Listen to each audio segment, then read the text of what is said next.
بسم اللہ الرحمن الرحیم۔ السلام علیکم، میں سمی ابراہیم ہوں اور آپ ہمارا یوٹیوب اور فیس بک چینل دیکھ رہے ہیں۔ کل حسینہ واجد کو بڑے ایک شرمناک انداز میں بنگلہ دیش سے بھاگنا پڑا۔ پورا انٹرنیشنل میڈیا اس پر بات کر رہا ہے اور آج مزید اس کی تفصیلات سامنے آئی ہیں اور اس پر مزید تجزیے ہو رہے ہیں کہ یہ سب کچھ کیسے ہوا، اور خاص طور پر ہماری ہاں جو سچویشن ہے پاکستان کے اندر، یہ بالکل بنگلہ دیش سے بڑی ایک ملتی جلتی صورتحال ہے۔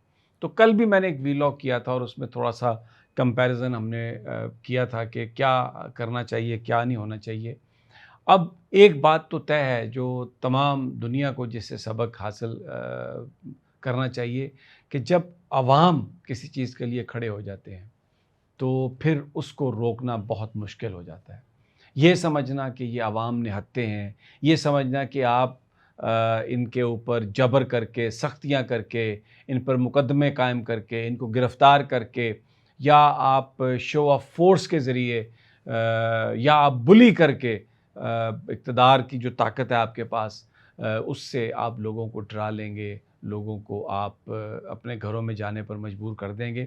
ہو سکتا ہے وقتی طور پر آپ کو کامیابی ہو جائے، لیکن عوامی غیظ و غضب اور عوامی سیلاب کے آگے کوئی چیز نہیں رکتی۔ اور پھر جو بنگلہ دیش سے ہمیں سبق مل رہے ہیں، اب وہاں پر گرفتاریوں کے سلسلے شروع ہو گئے ہیں۔ سابق وزیر خارجہ گرفتار ہو گئے، سابق وزیر مواصلات گرفتار ہو گئے، پھر وہاں پر افسروں کو بھی پکڑا جا رہا ہے۔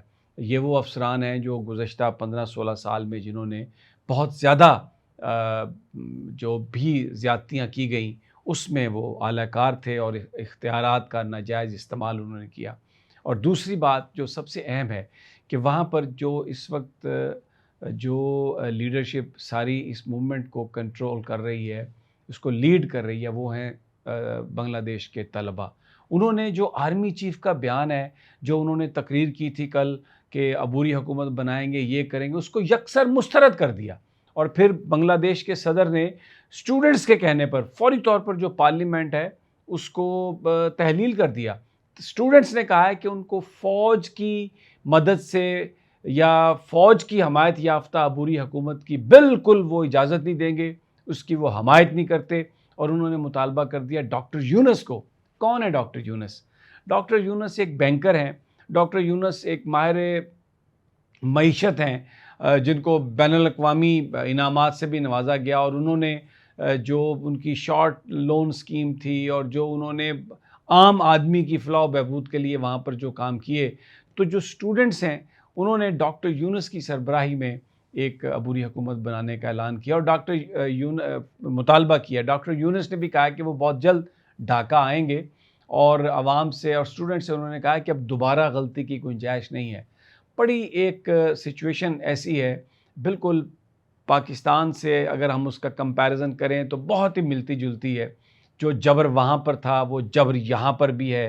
اور اگر ہم دیکھیں تو ماضی میں جو پنجاب حکومت تھی، خاص طور پر اس میں جو آئی جی پنجاب ہیں ڈاکٹر عثمان انور، اور بہت سارے کئی افسران ہیں جن کے میں نام لے سکتا ہوں، وہ استعمال ہوئے اور بڑے بھرپور انداز میں پی ٹی آئی کے ورکرز کو مارا پیٹا گیا، اور بہت ساری جانیں بھی گئی ہیں، اور بہت ہی زیادہ تکلیف میں ورکرز ہیں۔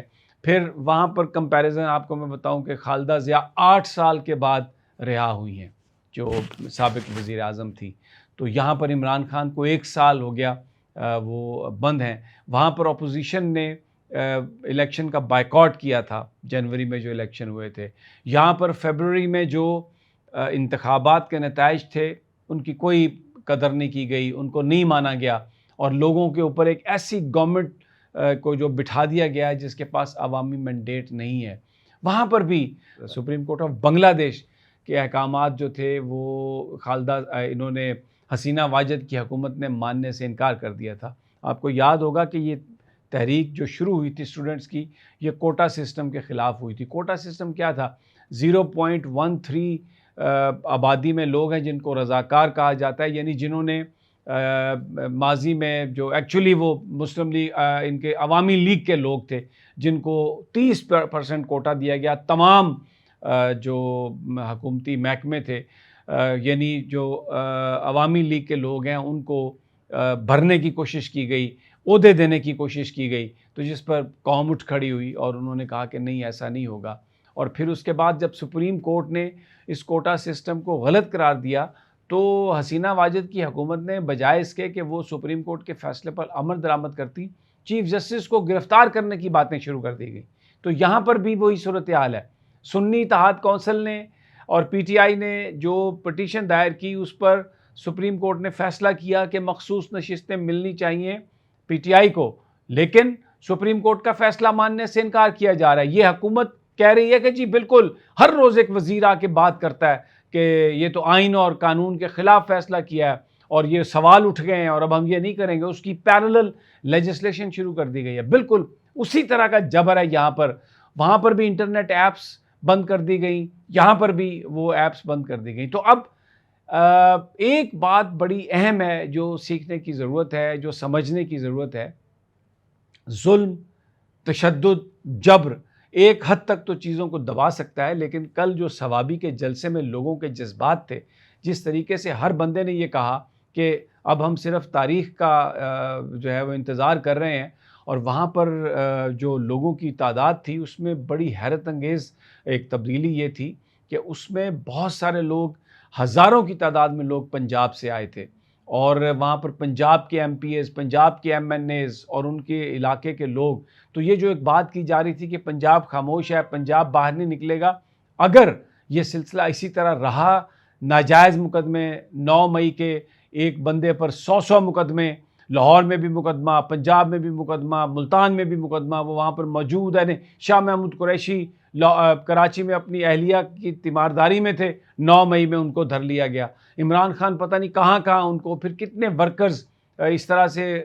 تو یہ جو ایک دھونس اور یہ جو ایک ڈرانے دھمکانا اور یہ ایک ناجائز جو مقدمات ہیں، اس سے لوگوں میں بڑا ایک غم و غصہ ہے پاکستان میں. پھر اس کے بعد جو مہنگائی ہے، لوگوں کی جو تکالیف ہیں، بالکل اس کو نظر انداز کیا گیا اور یہ لوگوں کی جو زندگیاں وہ تنگ کر دی گئی ہیں. اور پھر جو لوگوں نے ووٹ دیا تھا، جو پاپولر مینڈیٹ دیا تھا عمران خان کو، اس کو جس طریقے سے چھینا گیا ہے. تو یہ جو پولیٹیکل سچویشن ہے یہ بالکل بنگلہ دیش سے ملتی جلتی ہے. یہاں پر بھی ہم امید کرتے ہیں کہ جو ہماری جو افواج ہیں وہ ڈیفینیٹلی پاکستان کے عوام کا ساتھ دیں گی. جو اس وقت پاکستان کے لوگوں کے جذبات ہیں، ظاہر ہے فوج اور عوام کا ایک ایسا تعلق ہے جو بڑا ضروری ہوتا ہے سیکورٹی کے لیے، اور اس کو نہ کوئی توڑ سکتا ہے اور نہ وہ ٹوٹنا چاہیے.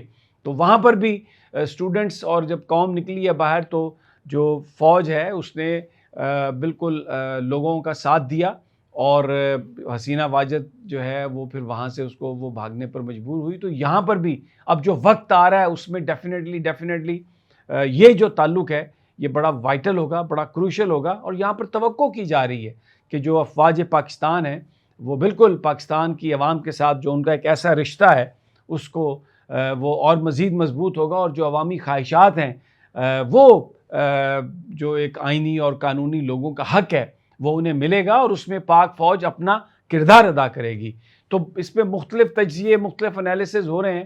اور اب آپ دیکھیں ڈکٹیٹرز کی حالت کیا ہے. حسینہ واجد کو امریکہ کا ویزا منسوخ کر دیا گیا. اس سے پہلے کیا ہوا تھا؟ جب شاہ ایران جو امریکہ کا سب سے بڑا پٹھو تھا، اس کو بھی امریکہ جانے کی اجازت نہیں ملی تھی. فلپین کا جو مارکوس تھا، اس کو بھی جب وہ بھاگا تو امریکہ جانے کی اجازت نہیں دی گئی. تو یہاں پر سبق حاصل کرنا چاہیے یہاں کے جو ہمارے جو حکمران ہیں کہ جب اس طرح کا وقت آتا ہے تو پھر کوئی جگہ نہیں ملتی، کہیں پر پناہ نہیں ملتی. تو اگر ابھی سب سنبھل جائیں اور چیزوں کو آئین اور قانون کے مطابق چلائیں تو اس میں پاکستان کی بہتری، پاکستان کے عوام کی بہتری، اور بنگلہ دیش کے حالات اور وہاں کے جو واقعات ہیں وہ ہمیں یہ بتاتے ہیں کہ we should learn from it, اور ہمیں اس طرف نہیں جانا چاہیے جہاں پر ڈکٹیٹرز لے جاتے ہیں عوام کو اور اپنی حکومتوں کو اور اپنے ممالک کو. اجازت دیجیے اگلی ویڈیو تک. اللہ نگہبان.